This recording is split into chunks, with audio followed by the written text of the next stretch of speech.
Everybody talks about the ultimate goal of $1 million.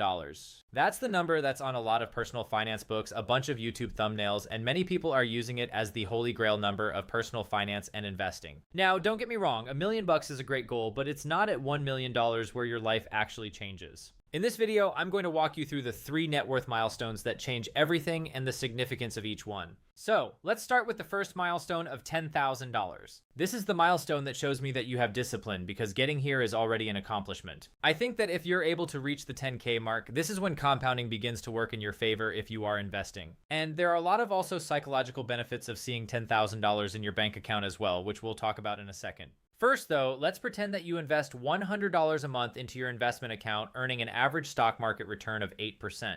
You will hit the $10,000 mark after 6 and 1 out of 2 years. But you'll notice that even as you're earning interest on your investments, when you hit that 10K, your contributions make up $7,800 of the total $10,000, and the interest makes up the remainder. So it's at this point you might say to yourself, well, is this even worth it? I contributed $7,800 of the initial $10,000, and this compound interest thing isn't that exciting to me. I'd rather just save my money in a bank account.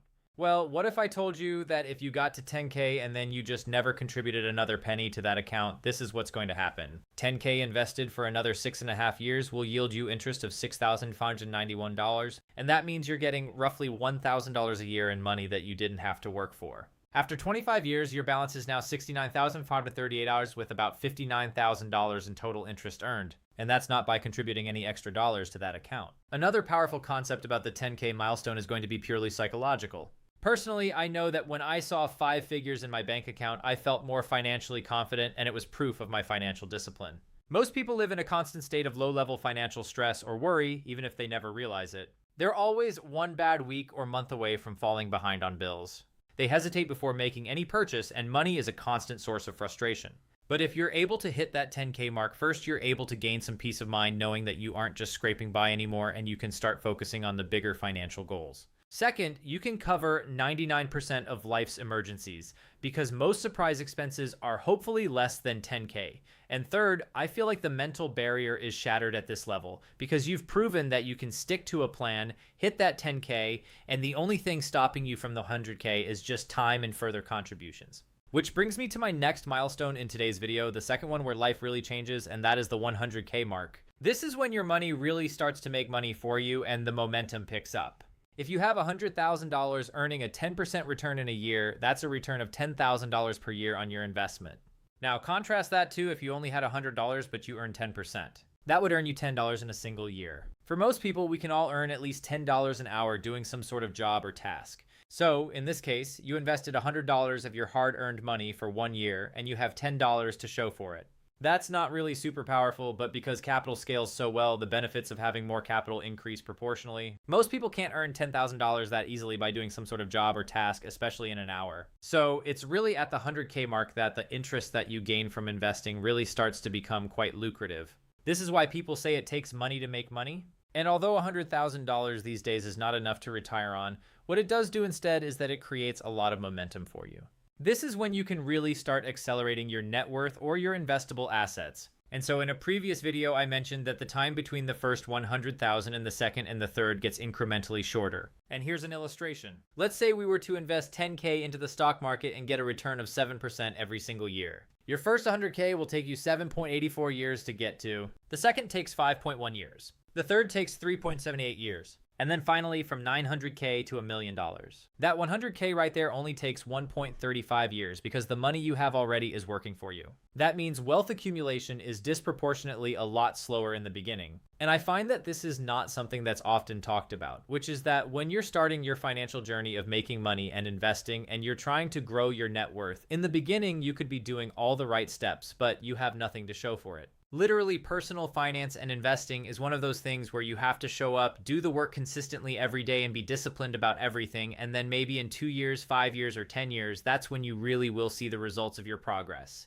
This can take a huge leap of faith because it's not like any other thing or hobby on the planet. For example, let's say we were out on the golf course together and you were about to hit your shot. Well, you hit your shot and then you would get instant feedback on how well you just struck that ball. Your direct inputs have direct results, and you're getting those results almost immediately with a sport like golf. But when it comes to investing, you have to understand the math behind your decisions and understand that there will be a huge delay in what you are doing now versus what your expected dream result is going to be. For example, someone that hits $100,000 worth of investments by the time they're 35, they might feel behind in relation to their peers or what they're seeing on social media. But if you actually had 100K worth of investments at the age of 35 and you stopped contributing altogether in 30 years, you will have around $1 million, assuming an 8% rate of return. 9.9% of that is going to be your original money of the $100,000 itself, and 90.1% of that would come from compounding. Before we get into the third milestone today, I do want to share with you some tips on how to get your first 100K and beyond. So if you play with any investment calculator, I think an optimistic time frame goal to hit your first 100K is within 6 to 8 years, if not sooner. We know that from our example earlier, if you invest 10K per year at a 7% return, that will get you to $100,000 in 7.84 years. Now, investing 10K means that you have to invest around $833 per month.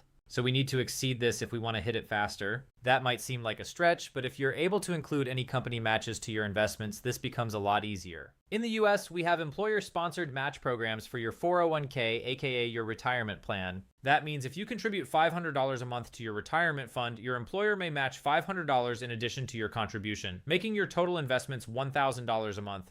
That's certainly one way to contribute more to your investments. In other parts of the world, there are different programs. So, I know that Canada and Australia have versions of the 401k that will often include employer contributions. And in the UK, you can pay into a pension program where employers will make contributions too. So, if you are in one of these countries and you're wondering how to increase your contributions, I would probably start by looking there or connecting with your payroll or your benefits department within your company to see if there are any programs. Another tip to hit 100K faster is by increasing your income. Now, this is easier said than done, but in the beginning of your wealth journey, you want to be putting away as much money as possible to get the ball rolling.